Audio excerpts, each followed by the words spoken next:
right. Hey, everybody. Welcome back to another episode of Buster's Beat, where I do a deep dive into the vibrant world of queer artistry and entertainment. It is hosted by me, local North Shore drag king Buster Pants, and today my very special guest is Caroline. Hi, Caroline. How you doing today? Hi. I'm cold and wet. Oh, well, it is raining outside. It is. But I'm really good. Well, you look great. Thank I'm you. happy to have you here. You excited to podcast here today? I'm so excited. I'm excited to have you. So, Caroline, in the world of arts and entertainment, you do theater and film. Yes. Yeah. So I dabble. Right. You dabble in both? I dabble in both. Great. So why don't you give us a little intro to yourself, what you want us to know, name, pronouns, how you identify on and off the stage, all that kind of stuff. Yeah. So my name is Caroline Forbes. I use she, they pronouns. I don't know. I feel like right now I'm sort of at this pivotal moment in my life where I've made a decision. I'm a Libra, so it's hard. I was going to say that counts as an identifier. Yes, it is hard for me to make decisions, and the past year has kind of just been me deciding to throw myself into my art and to really go for it. So I'm just getting started, but also, I don't know. It all feels like things are happening. I just closed a show. I'm in my undergrad right now, so I'm getting my BFA in theater performance, and then I'm applying to grad school in the fall. Exciting. I really like school. That's crazy to me because I hated school, but I mean, some people should like it, so that's great. Yeah. And you're going to Salem State for your undergrad. Yes. And I had the absolute pleasure of getting to see you perform in your last play, Something Rotten. Yes. Where everyone did a great job, but you really... And I'm not just saying this to flatter you because we're friends and you're on my podcast, but you really were the absolute best part of that show. Oh my God. And I'm not going to give my notes to everyone else in the play. Please I don't think any of them will listen to this, but just so I seem like a nicer person. But you were incredible. Your craft is honed. You are great. So tell us about that part, being in a play specifically in school, because that's unpaid. You're doing it for class credit. So what is the process like of casting? Is it in a class? Is it outside of classes? What is that all like? Yeah, so for this, Salem State, the theater program is... We don't have a musical theater program. So Something Rotten is a musical. We do one musical every 2 years. Oh. So it is kind of a time people get a little feral, I would say. There's a lot of students that are very into musical theater. I am not one of those people. I was going to say musical theater people just are feral. It is a very specific breed of person, and I love some of them very much, but it was I don't know, it was sort of like this pressure cooker leading up to these auditions, and I was just like, I don't know, I'm gonna sing a song and do a monologue. So basically you sing a song, you do a monologue, then we go through, it was 2 or 3 rounds of callbacks, and the callbacks were interesting because it was just 3 different rooms that were rotating. So we had our choreographer in one room where we were doing tap dancing. It was awful. There was a lot of tap dancing, I noticed. Yeah, I'm really not. Show. I will call myself a mover. I'm not a dancer. Okay. But so we did that, and then there's an acting room with our director where he's just having us read these scenes together, see who has chemistry, who's making choices. And then there is the singing room with our music director where we're singing cuts from the songs, usually the hardest parts of the songs to sing. I actually never sang for the character that I was cast in. I think I read for Nostradamus, but basically the casting was in a weird room on camp. It's always the dustiest room that creates a really weird energy. Yeah. There's weird stains on the ceiling. Weird stains, especially at Salem State. There's just some weird stuff going on. But I know it. I didn't go there, but the few places I've been in Salem State, I'm always yeah. The theater is nice because that's a nice new, theater. But everything else is kind of a little questionable. Yeah. But basically, I don't know, with auditions and callbacks, I really just like to let people know like who I am. And I walk into the room and I'm like, hi. Pretend to be shy. Yeah, like my pretend shy. When I do my shy dance, it's kind of like your shy girl dance. My shy girl white dance. I just kind of like channel it. It was fun. I hadn't done a musical in about 7 years. Oh, wow. So I was terrified. It's not a show that I was like familiar with, but I got cast as Nostradamus, who is usually played by like an old, haggard, ugly, fat man. And they were like, we're going sexy. Well, I made the decision. I went straight up to my director, who I'm very close with, and I was just like, so she's gonna be sexy. Yeah. I want her to be Jamaican and sort of be this like elemental, just like sexy lady. And I was really able to just make that character my own with the help of, some faculty. So it was a really rewarding experience. And since last semester was just kind of me like getting my footing again after taking a leave of absence from school, it was nice to just like come in hot with this semester. But it's a lot to not get paid and to be somewhere 5 nights out of the week. Yeah. So you have to find this balance of like, okay, I'm making my money here and I'm going to save this so that I have the time to like basically take these 2 months off and do this. Luckily with this show, it was such a great cast of people and it was a lot of fun. So it never felt like too much work. It never felt like toward like leading up to like opening like tech and everything. That was like just physically really hard, but yeah, it felt worth it. But I'm excited to graduate, so I can get paid. Even just this summer, like doing like I have a project coming up that I'm getting paid for, and it's just like wow. So are you graduating? I have 1 more year left. 1 more year? Okay. Yeah. Okay. I didn't know if it was like already happening because No, it's like I graduation wish. season now, right? Yes, next week I think. I was not a great student. I went to college for free for 5 years. Did not get any kind of a degree because I did really well on my MCAS, and they were like, "Hey, if you do well on your MCAS, you can go to any state school you want for free, essentially."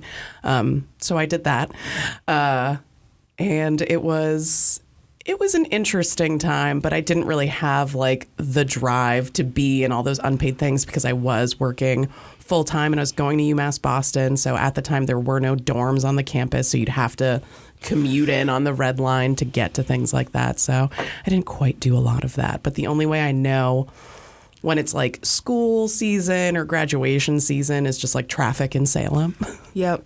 Or I'm like, why are all the restaurants busy? And I'm just like, oh, it's like moms like and dads families. and people in like nice outfits. Yeah. So next year for you, big Next graduation. year, and it's Couldn't come any sooner. I am 25, going to be 26, and it is so odd to just be around like 19-year-olds. Oh God. You have more patience than I do. I feel like I just like tap out.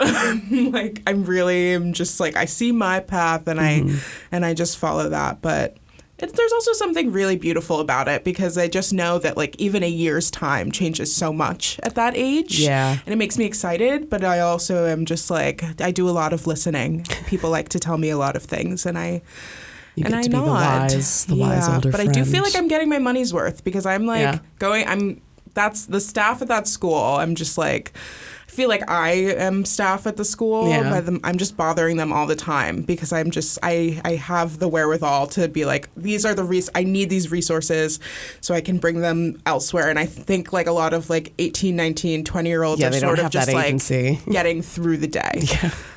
So I feel lucky in that sense. It's taken me a while to go through this whole school thing, but... Well, I think a lot of when you're like forced or societally forced to go to college, at 18, fresh out of high school, like it's such a terrible idea because, like, you don't know what you're going to want to do or study for the rest of your life.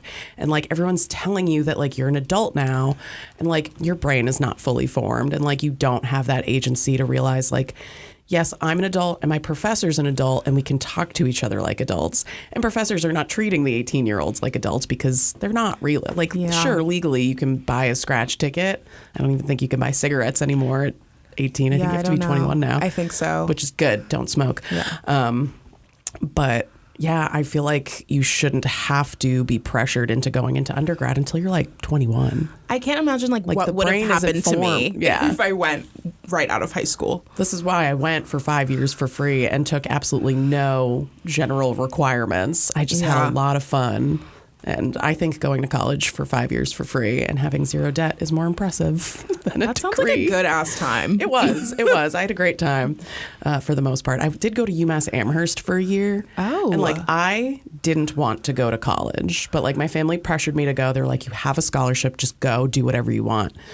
So I went to the most college-y college and just took whatever classes I want. So my classes were fun, but I was just like, I hate it here. I went to a football game once. I don't know if you can picture that for me. I was watching the mascot. The mascot was tearing it up. UMass Amherst mascot is like the Minuteman. Yeah. So it's just like a guy with like a giant bobblehead. But what does that mean? The Minuteman. The Minuteman. What is that? Have you ever heard the song Minuteman? But no. No, like militias and like the revolutionary, like a Minuteman. Yes. You could like jump out of bed and be ready in a minute, I think, is the Minutemen. Okay. I think. No, you know more than me. I don't. My sister went there and it always. UMass Boston's mascot is the Beacons. What? Yeah, like a lighthouse. Like a beacon of light? Yeah. That's awesome. Yes, but I never saw. I really wish Beacons. there was a mascot of just like someone in a big. He's just tearing it up. Like swinging around a flashlight. There's like so much opportunity for lighting, for theatrics with that one. Yeah, I didn't go to a single sport game at UMass Boston. Now I feel like I missed out. No, one time I went to a tailgate at UMass Amherst. Are you okay? Yeah, no. But still thinking about it. Every time I went to visit my sister there, it just felt like this place which you could just get stuck. And there was like, there's like the school currency. There's like the money, fake money. And I mean, the food was good. The food's pretty good there. I guess. But I don't know. I didn't. And then like that is the only thing in the town that I love Salem because it's just like, yes, we have Salem State, but also like Salem is very much, I feel like the college is like the least interesting thing about Salem. It's a town with a college, not a college town. Yeah.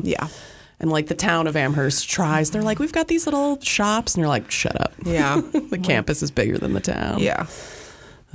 There's a lot of cute spots in Amherst, but Northampton. Go back there. Very gay. Northampton. Very Love gay. Northampton. Well, that's all I did is I would be at UMass Amherst, and if I didn't go home to Somerville on the weekends, I would just go to Northampton and hang out with someone I used to work with who was like in their 30s, and they were like, hey, I know you're 18 and you're having a terrible time in college. Like, let's go shoot pool and smoke menthol cigarettes. And I was like, yeah, let's go.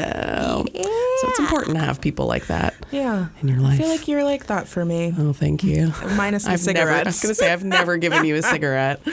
But no, and when I was younger, because I'm the youngest out of all my siblings, all of my friends were usually older than me. So I was always used to being the young one in the group.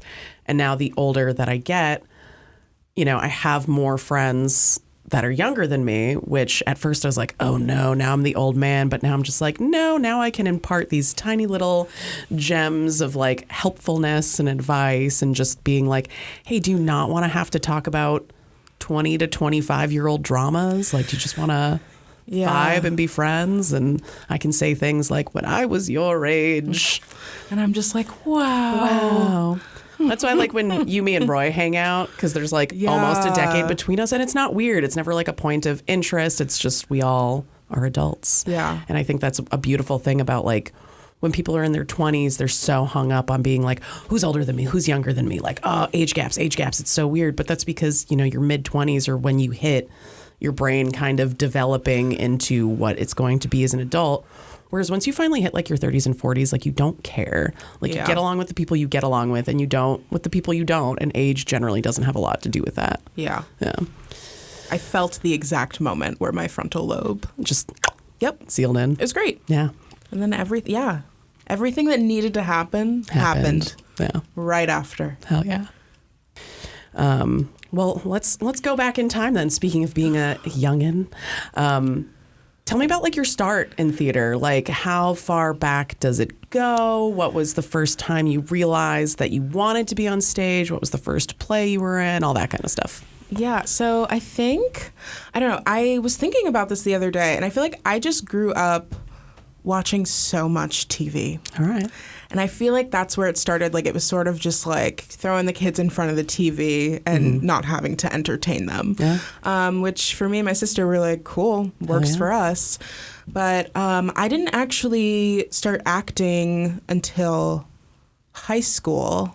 The first thing I can remember is my uncle, we would do these Christmas movies every year where we just like he would write these short films. And it was was you would make a Christmas movie. Okay, yeah. I love this. So it was like Santa, and then Santa's like Santa's enemy, Banter. Do you still have these? They're somewhere. Okay.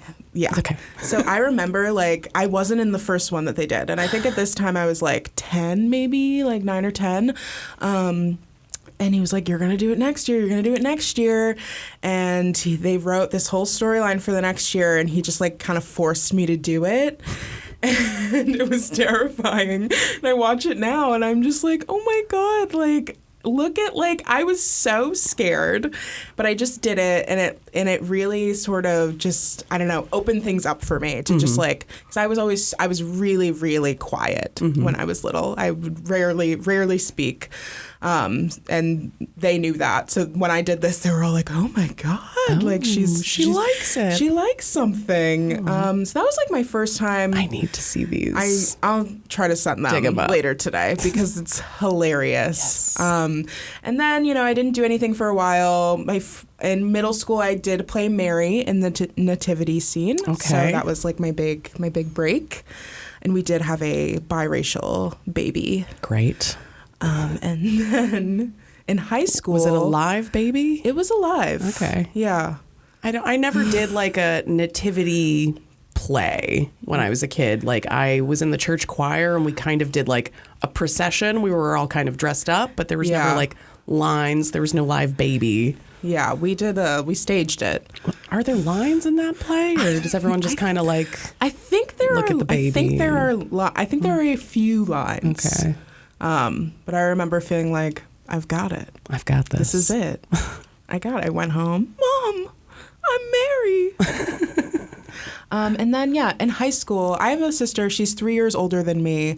So she started high school and she immediately got into like the music and theater thing. And my thing, I just always followed what she did.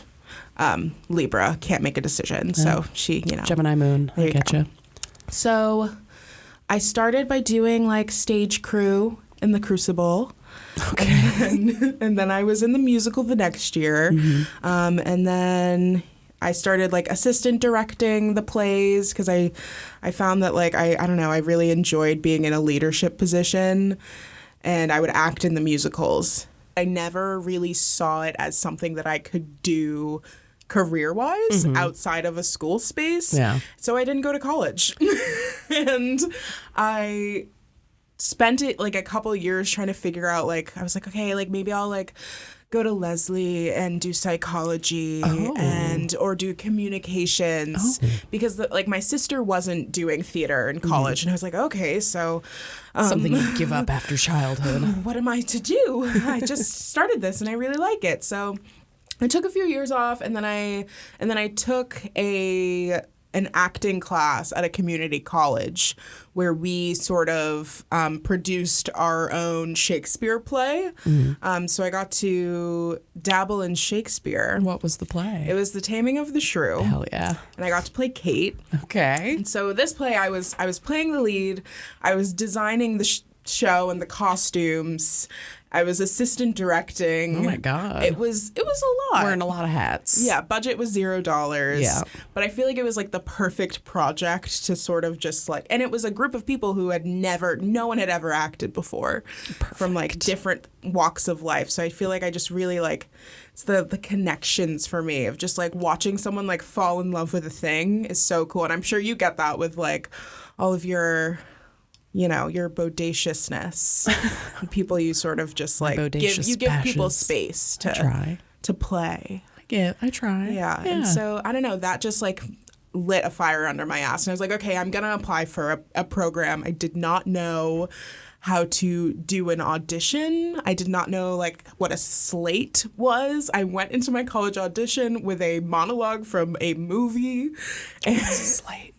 The slate is like, hello, my name is Caroline Forbes. Okay. I was just picturing one of those like the clacker things. Yeah, similarly, like same sort of made thing. Of slate, right? It's chalk. Is it? I don't know. Yeah, I think doing that Shakespeare was probably like the biggest,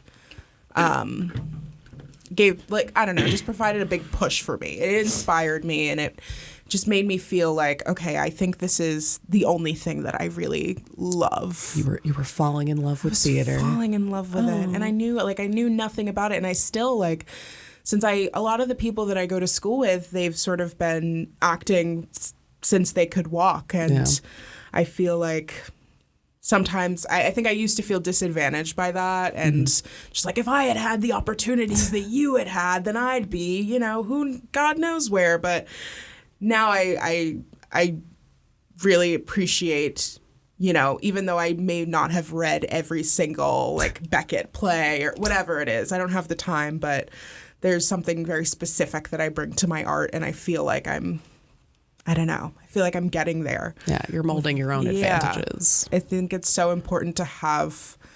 Well, there are plenty of people who like start theater at a young age and like have read every single play who are just not good. And sometimes you don't have it. There are people I'm like, and I work with, and it's just like they're so good at homework, and they're so good at like intellectualizing why they're doing what they're doing. They're all about the dramaturgy. Yes, but I'm like, you have to just fucking give in and let go of it all, or else no one's going to believe you. Yeah. It's equal parts of like having no control and like being able to control the no control, like the badness of theater. It's really weird. You have to give in to what's happening, but also you're in charge of your destiny. I think I loved the idea of seeing myself on camera always really like made me want to die. But so I love the idea of like theater. It's like, I'm going to go on stage and do this thing, and then it's going to be gone forever. And then no one will have to think about it. And then COVID happened. Oh, right. COVID. And then like Zoom plays happened. And then the National Theater started recording their shows. And now it's like a thing that we record and we watch on TV. And I think it's good because, it's giving people equal access to the art. But it scared me. I was like, this is not why I signed on for this. I didn't want to be on sign up for this. But having done like a couple of film projects now, I'm into it. Yeah. I think that was another thing. It was just like, I just need to release like, I don't know what it is. The critic in me that's like, it's watching really yourself scary. is gross. I've always had a problem with it. And I think for me, part of it ties in with like, it gives me a lot of dysmorphia to like hear and look at myself because, what your voice sounds like between your two ears versus like realizing what it must sound like to other people is a really scary thing. And I also remember like when like Instagram and TikTok filters and stuff, during the pandemic, everyone was playing around on their phone. There's like a filter that like if you're taking a selfie, you're looking at the way like a mirror, so it looks inverted. Normal. So there's another one that inverts it, so now you can see like what you look like to other people, and you're like, I'm hideous. And it's like, no, you just always look the way you look. I don't know. Yeah. It is really scary to have to like examine what you must look and sound like to other people. Yeah. So when I used to do we didn't have middle school, but like elementary school K through 8 plays. I did all of that when I was a kid. And they would record, like the Somerville Community Access would come in and record it and put it on TV all summer. And like if I was flipping through the channel and I saw myself, I'd be like, no, no, no, no, no, no, no. But now I'm like, oh, I wish I could see like what I was doing in high school. Like it's just kind of this thing. I recently started recording, like if I have certain scenes that I'm doing in class, I'm like, can you record this? Because it's like, I don't know. It's also this thing of like just experiencing loss of like just people in my life who are really talented. I'm like, I just think it's important to look back and just have it. Yeah. Something ever happens to me, capsule. I'm like, look at what I did. And it's good for the website as well. But good for the gram. The reels. The reels. It's all about the reels, baby. All about the reels. Hell yeah. I think a lot of people think of theater as gay or as like a queer thing, which like historically, of course. Yeah. But something I find really interesting is that when plays are being written or directed, it's often for the straight gaze. And it's like you'll have like the queerest director, but he or she will want you to be acting in a certain way to impress the straight audiences or the straight white male gaze, even though like it's queer people in the production, it's queer people like directing it, it's a lot of queer people in the audience, but for whatever reason, it kind of always boils back to like, but will the straights get it? Yeah. Is that something you experience? I think it definitely is. And it's something that, because I think just like economically, I'm not interested in like Broadway or like these bigger whatever, but the people with the power are the straights. Yeah. And so they're constantly having to edit and be like, is this to this? Like we need to make, but I feel like in school it's been, I don't know, education needs so much reform. And it's part of why I'm like, I really want to go to grad school, because all these past few years, although I've worked with so many people that I admire and that have taught me a lot, like my two like mentors in this program are straight white men. And I connected with them fully and trust them, but I kept feeling like I'm missing something if I am not getting acting coaching, like from a Black woman, like a queer person, like I'll settle for a straight white guy. Literally any person of color, because it's also just a material thing, because they want us to study all these plays in our heavy writing classes, and we're exploring different cultures and really diving deep into these themes. But when it comes to our art and being on the stage every single season, it's like this straight white man wrote a play and we're going to do that in the first slot. We're going to do another straight white man and then the in the second are slot, all for straight white men. Yeah, and then we're going to do one white feminist play to satisfy whatever. So it's frustrating, because I feel like I would gain so much from just like being directed by a queer person, a Black person, but they don't have the staff, and they don't have the people, they don't have the students. I'm in a primarily like white space, so it's sort of something that I'm like, hopefully I get that in grad school. I know I'll get it eventually, but it's stifling, and it's frustrating. Seek out. And also having to be the person in the room who's like looking out for everybody. Like I try to just be like, okay, who is the most vulnerable person in this room, and like, are they comfortable, and what's being said, and are our needs being met? And it's a lot to like just be a queer Black person in a theater space. Yeah. But when you meet someone who gets it, it's just like the bond, the instantaneous. Yeah. It's not a fun industry. No.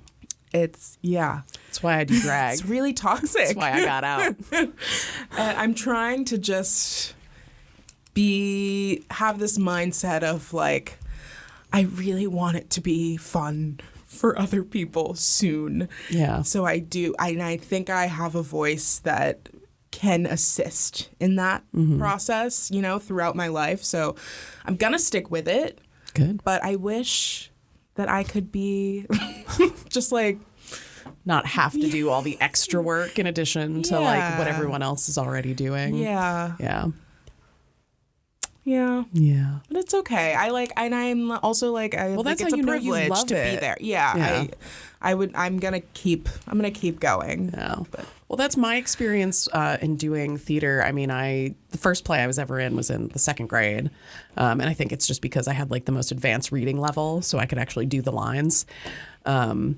And like all through, you know, K through or first grade, second grade, whatever I just said, second through eighth grade, you know, being in these plays where, you know, I was often getting typecasted as either like an old lady or a boy or something like that. I could never really be like the leading lady, the ingenue, the damsel in distress, which is fine. But like, you know, the deeper I got into theater, it was just like, okay, these parts that I want to play, like that they don't exist for me in a traditional way. So then I would end up being the big bad wolf or the gang member or the slutty best friend, which like I am all those things. But yeah, there's not a lot of parts written for queer, non-binary, anything outside of like here's this straight couple and they don't know each other yet, but they're gonna fall in love because she's pretty. Yeah.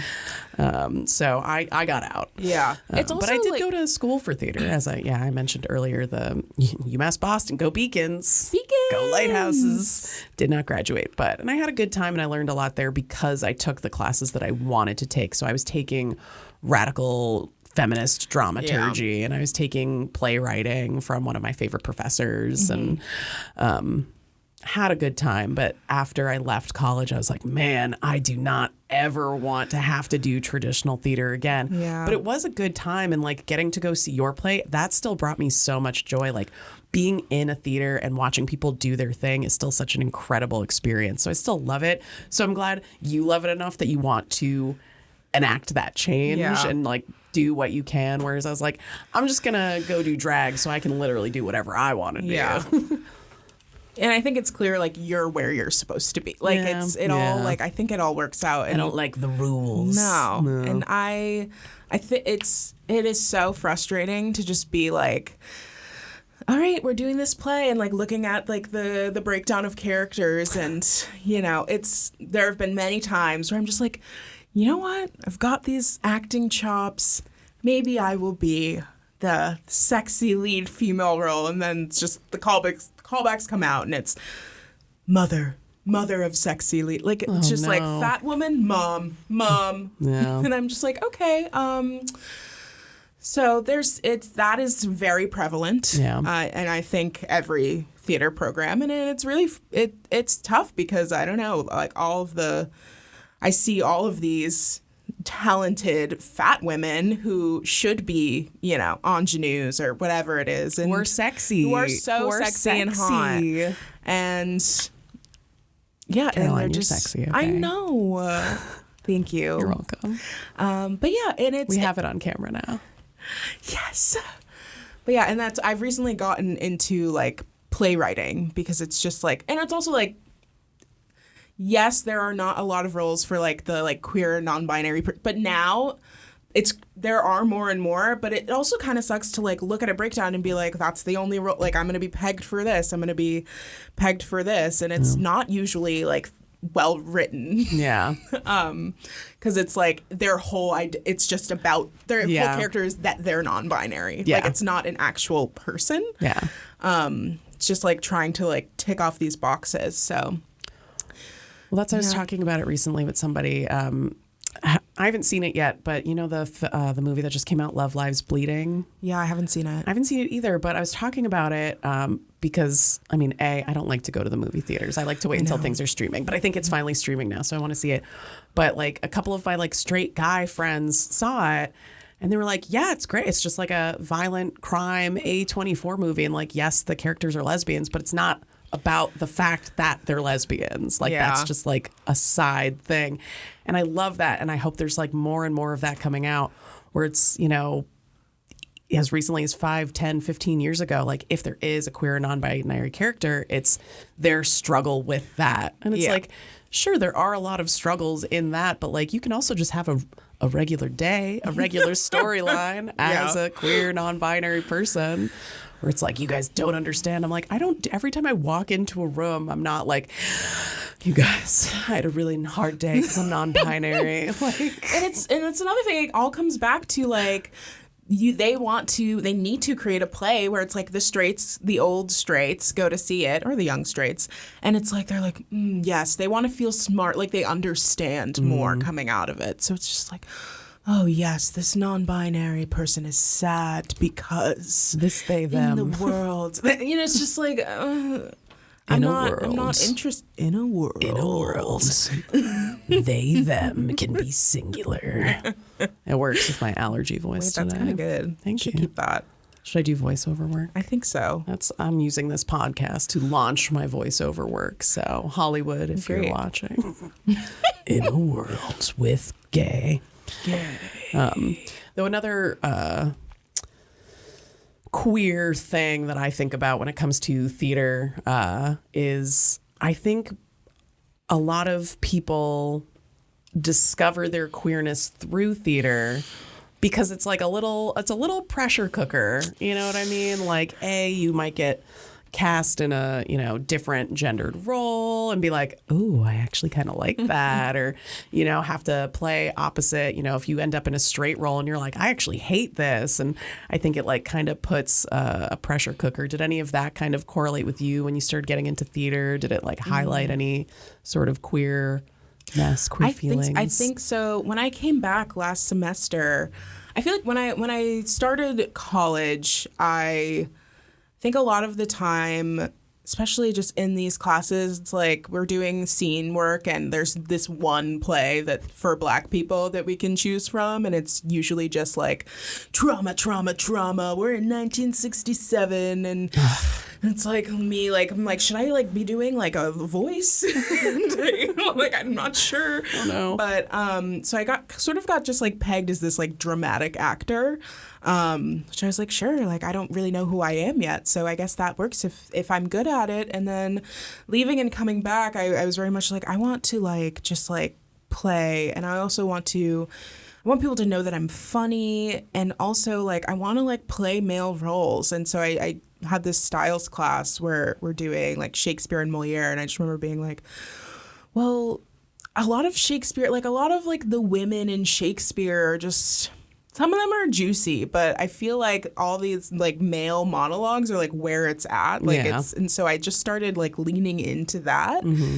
And it was uncomfortable, but I feel like if it is uncomfortable, I know that I should be doing more of it. Okay. And I just had such a good time doing that. And so that's something that I really want to lean into. And especially, it's very easy with like a stylistic, like Shakespeare, the original, whatever, cross-dressing, or males playing female roles. Crazy. Like, what? Anything to keep women out of the theater. I'm very much into classical theater.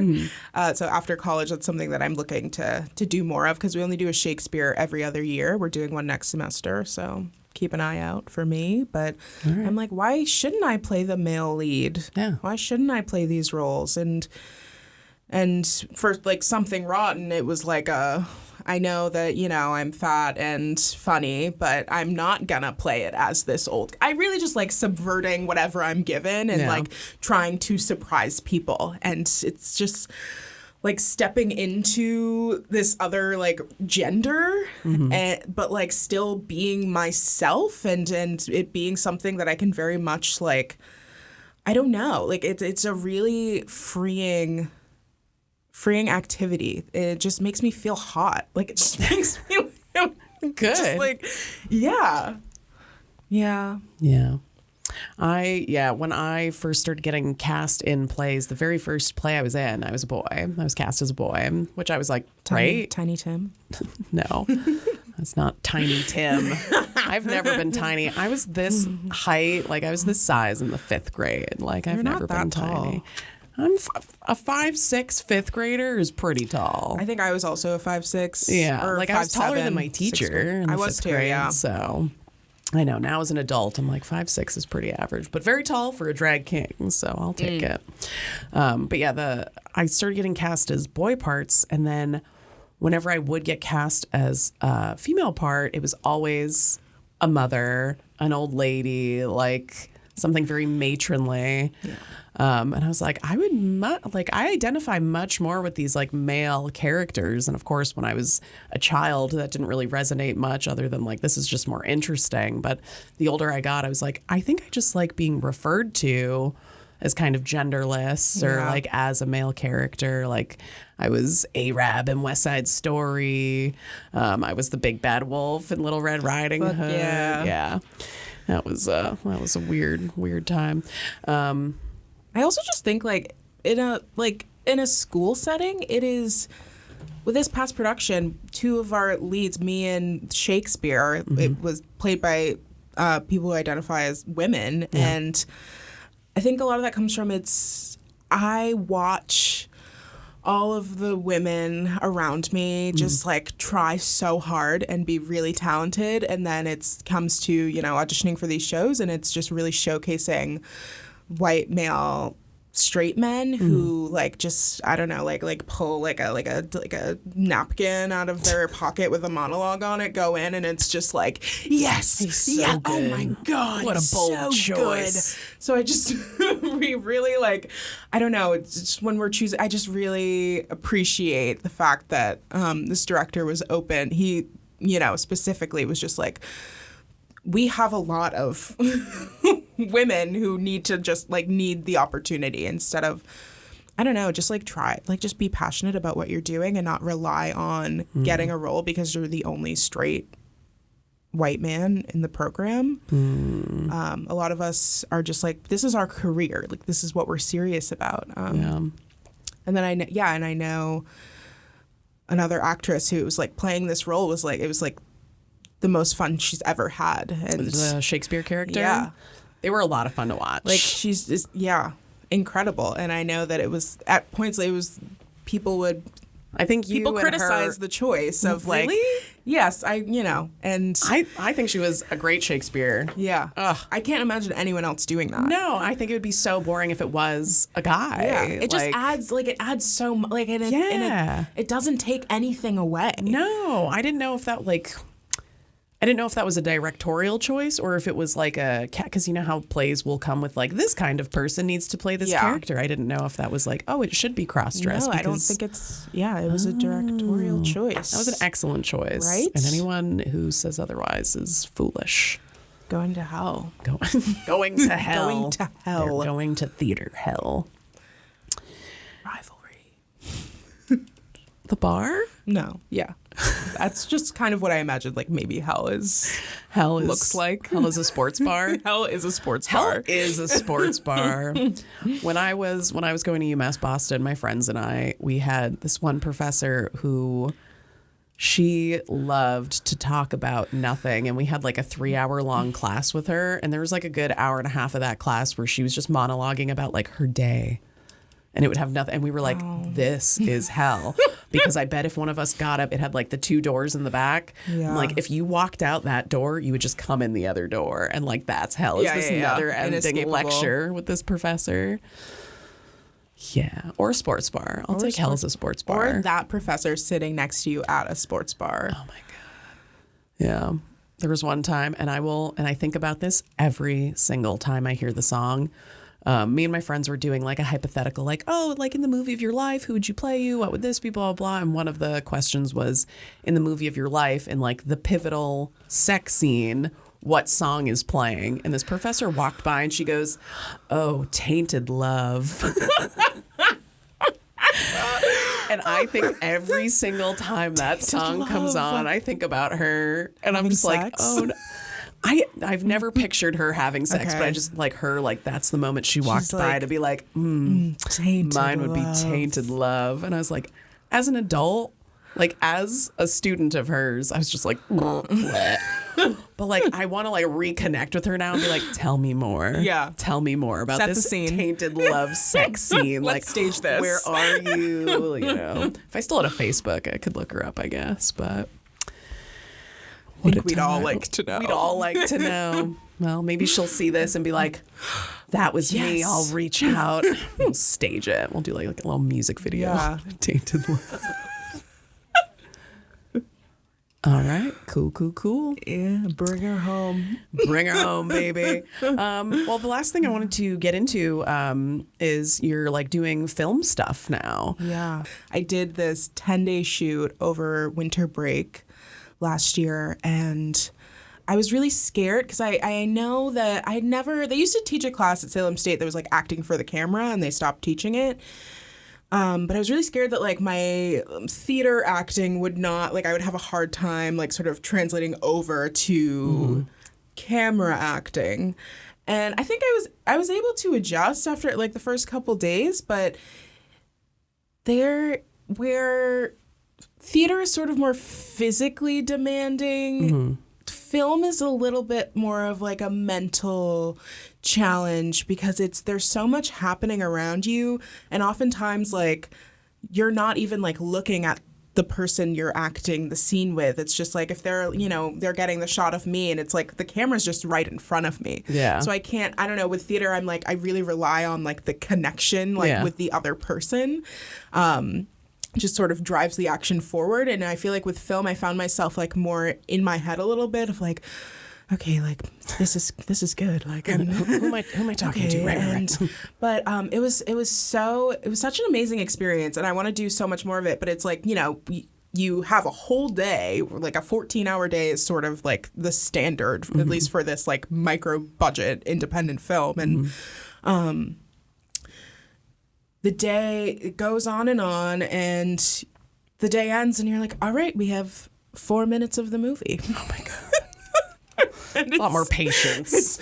And you're just doing the scene, like depending on who you're working with, it's just like over and over and over again. And also like with theater, I feel like I really dive into my script analysis whenever I say yes to a project. But for this, it was just like we were getting revisions of the script the night before and trying to memorize lines when we got home from our 14-hour day. And this was a cool project because I like lived in in a house with the actors, and we all connected so well. And I think doing that, it was some of the best like scene partners I'd ever had. And I was like, oh, okay. So like when I get out of school, like there will be like people who I connect with that it's just like a really, I don't know, it's just to act with the same people for like 4 years. It's weird, but acting for the camera is not for the weak. No. There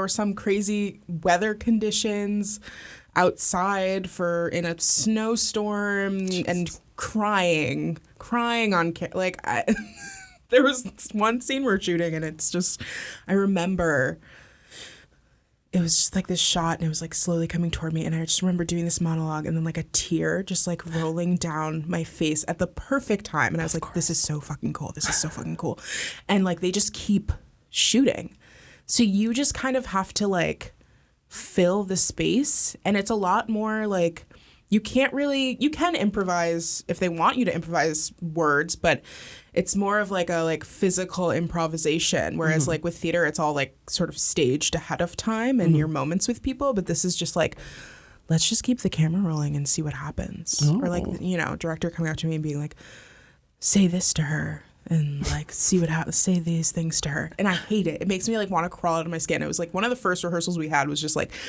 improv, like within the world of this movie for however 20 minutes on Zoom. And I was just like, this is awful. But yeah, it's it starts so quickly and it ends so quickly, and having to like de-roll from that is really weird. I was really sad when it ended, but I kind of love that because it's just like with these school projects, we're doing something for 2-3 months together. Yeah. And it's really like a bonding, like you spend every day with these people. And with this, and you get into like the professional theater world, it's more of like you might have 2 weeks, you might have a month, you might have 3 weeks. But I like this idea of like being paid to just like travel to different places and like work on different things and hop around. So I'm trying to get more into it. I'm doing a project in a couple weeks. I was going to say, I know you have one coming up. Yeah, I'm really excited about that. It's like a horror movie in New Jersey. Are you going to be the final girl? All I know is I'm going to be covered in blood, which they said that, and I went, I'm in. I'm Please. here for it. So I'm from Salem, actually. Sarah Durning's mom. Shout out Sarah Durning, my best friend. Bestie. So yeah, I like all of it. I think I'm discovering that I want to just do it all except for dancing. I understand. I understand that entirely. Like whenever people are like, oh, when I do drag and they're like, you're a dancer, I'm like, oh, I'm moving to the music, but no, I wouldn't qualify myself as a dancer. We do our shy girl dancing. That's like, I'm into that. Like the Scarlett Johansson. Yeah. I'm like... So this episode will be coming out in June, Pride Month. So that in mind, if there's anything you want to plug, it won't be out until June, but I mean, you can, if you want people to find you on the internet, you can plug that. If you don't have to, because I know it's your personal page mostly. Yeah, I'm not really like a social media person, although I more and more I'm feeling like the career is kind of dependent on that. Yeah, but you might need to make a professional page. Yeah, my website, hopefully I'll get that made soon. With some reels, some pics, resume. But for now, just, be kind to people. Great. Yeah. That's a perfect plug. Don't look for me. Don't look for me. I'll find you. Okay. Don't contact me. I'll contact you. Exactly. Great. Well, any other final remarks, comments, questions, concerns? Yay! Great. Well, hell yeah. Thank you for being my guest today. It was a lot of fun having you on because I love talking with you. So I think this went by very fast. Yeah. My watch that I'm looking at. Thank you for having me. Yeah, of course. It's fun. And that is the end of this episode. So shout out to Peabody TV as always for giving us their fabulous studio for us to record in, and my producer Randall in the booth who makes the magic happen. And we will catch you next time for another episode of Buster's Beat. So we will see you then. Thanks and goodbye.